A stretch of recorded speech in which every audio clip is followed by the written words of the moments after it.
back to the Country Camera. Today we're going to be making some picture frame. Let's get started.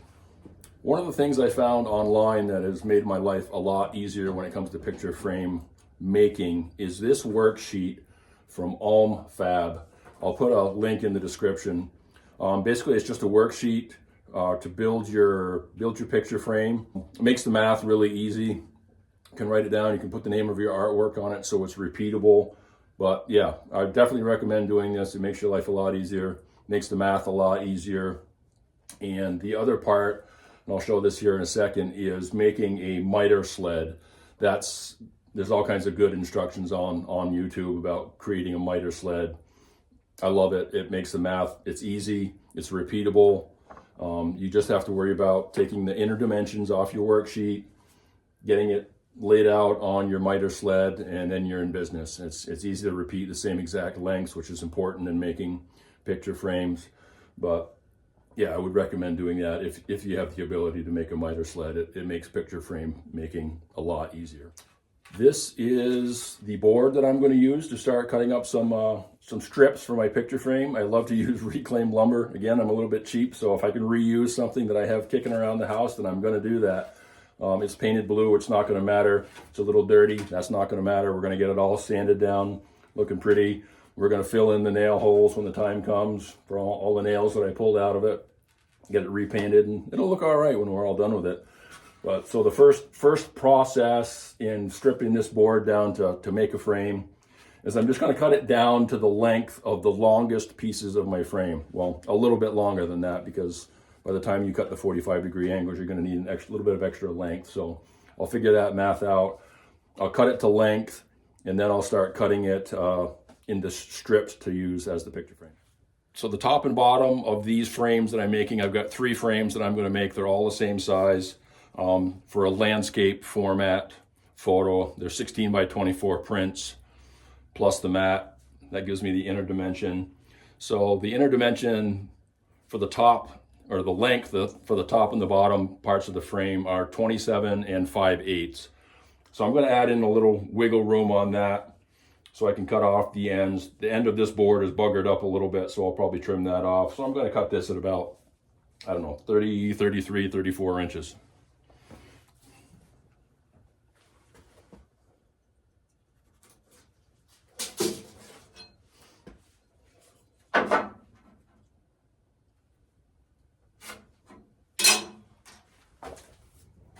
All right, so I've got my length marked. We're going to move it over to the handy dandy chop saw here and cut it off to length.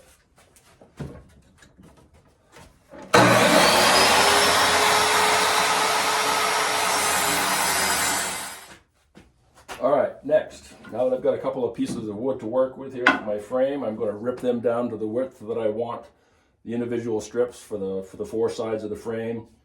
I like to go about 1.5 inches. That seems to work pretty well, so that's what we're going to shoot for here.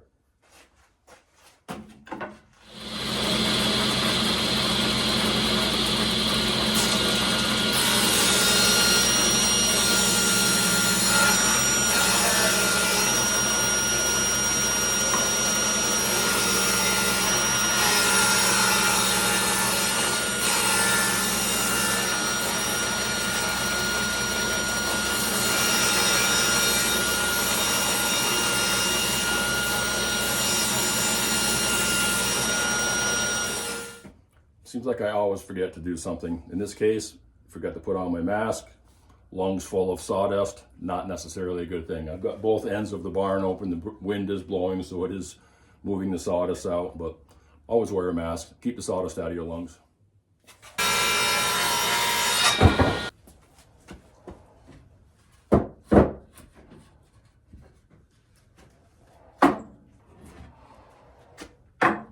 All right, next step, we're going to move over to the router table and cut in the rabbet. What's a rabbet, you may ask, if you don't know? The rabbet is basically the shelf that your artwork is going to sit on. So this area right here, a little bit hard to see, this is going to hold your picture, whatever glazing you're using, either glass or plexiglass, in your backing board. So it has to be deep enough to hold all of those things within that rabbet and be flush with the back of your picture frame. So we're going to move everything over there and cut that groove and make the rabbit on all of our pieces and get ready for the next step.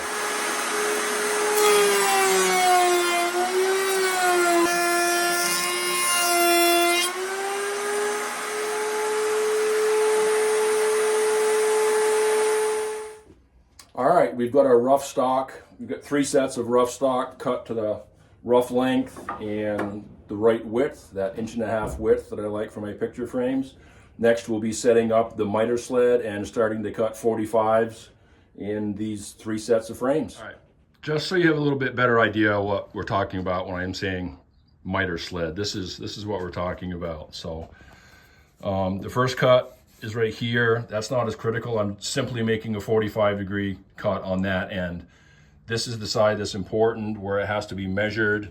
And this is just a sliding block that accounts for the rabbit. You literally take the inner diameter that was listed on your worksheet, slide this block to the end of whatever that inner diameter measurement is, lock it in, and you can keep repeating that cut with hopefully perfect 45s. So that's what the miter sled is that I'm talking about. This is just a counterweight I have up on the corner because I have a lot of overhang here on the back, which I could probably actually trim off from that board back, which would lighten it up a little bit. But as you can see, I don't mind it because I use it as a workspace. Everything is behind this board, so it's still pretty safe and away from the blade. You don't cut all the way through. This is an aluminum ruler. You can actually cut aluminum with a table saw blade. Don't try it with anything but an aluminum ruler. Yeah, but that's the idea of the miter sled, and hopefully we'll be able to show you how this works. So I'm just going to go through all 3 sets of the parts that we have cut up for our 3 frames. Cut the first 45-degree angle on one end. The length of that cut doesn't matter, so I'm just going to blast through all of these and get that first 45-degree cut. And then we'll move on to the next cut on the other end, which is where we'll start measuring and making sure that everything's the right length.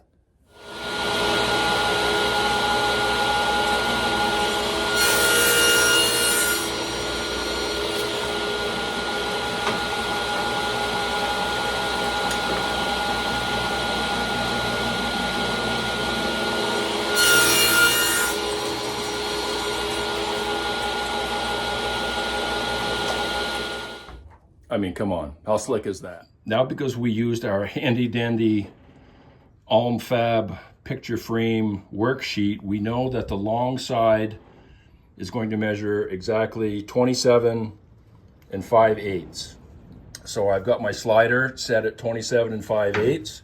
We're going to take our pieces of our stock, and the rabbit is going to sit over the top of the ruler. We're going to slide that down until it makes contact with our stop, and we're ready to rock and roll. And again, I'm going to blast through 6 of these because this is the long side of our frame. So top and bottom times 3 frames, 6 pieces at this exact length, hopefully.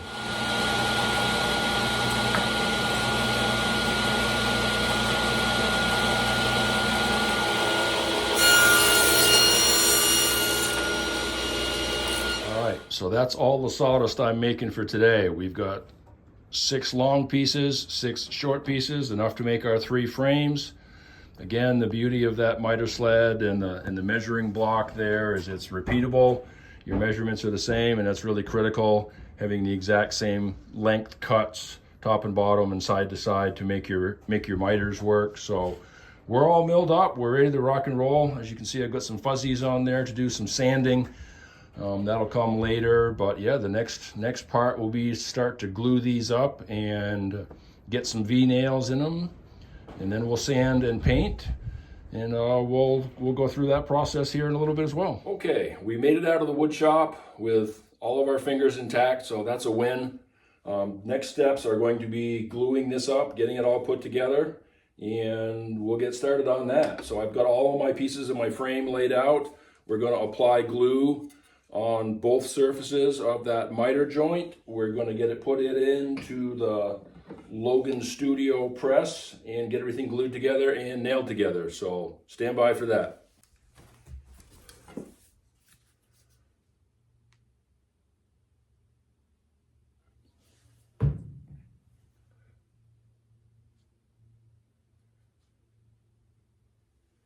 Don't be bashful with the glue, but you don't have to go crazy with it either. Just make sure that both surfaces are covered. Put a little more on this side. Obviously, I'm just using my finger to spread it out over that exposed wood for the miter joint. Get that set into the jig here.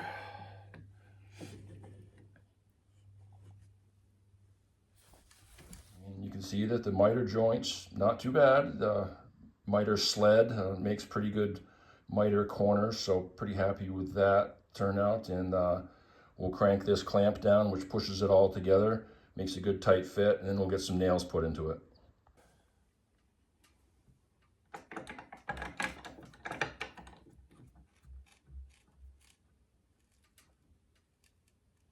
Okay, that's tightened down. The glue's squeezing out between the seam. That's good.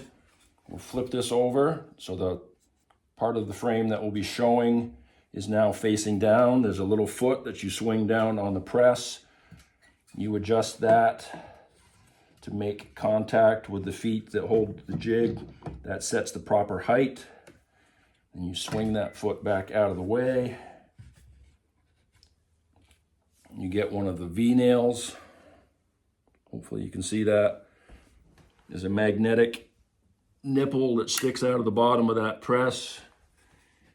It's on there, and you line that up so the center of the nail is right over the center of your joint. You press down and voila, one nail.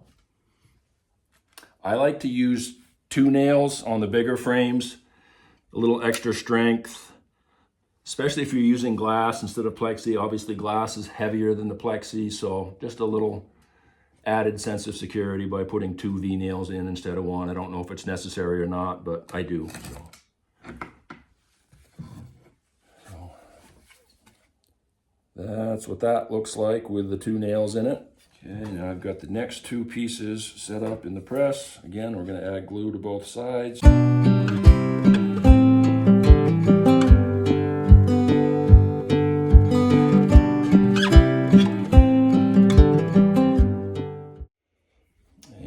Next step is we're going to move our frame into our strap clamp, and we'll clamp it and let it dry overnight. So I'll set it this way. Takes a little adjustment to get the length correct.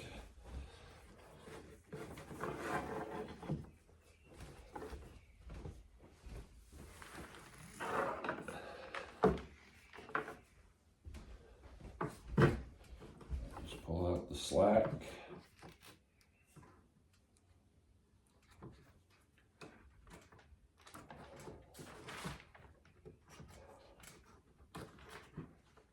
Lock it in and then tighten it up. These strap clamps are really easy to use. Highly recommend them.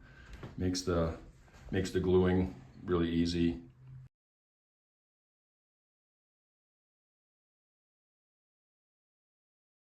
All right, so we let those frames sit overnight after having been glued and put into the strap clamp. They sat, everything, the glue was good and cured.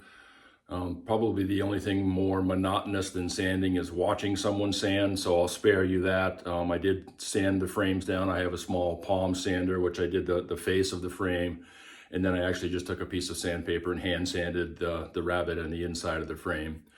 From there, I used a tack cloth to remove most of the sandpaper most of the sawdust and dust off the frame. And then I just used a flat black spray paint to spray the frame. Did a couple of coats of that. And that was really the end of the process. So let's take a look at those miter corners and what that frame looks like. And then an image of the finished product with the glass and the matted print in the frame we just made.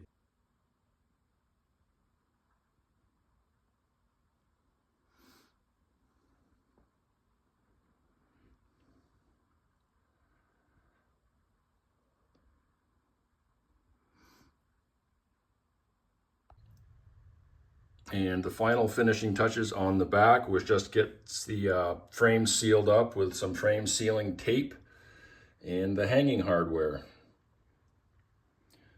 And that is the complete project, ready to hang. This is the frame sealing tape that I use. Works well.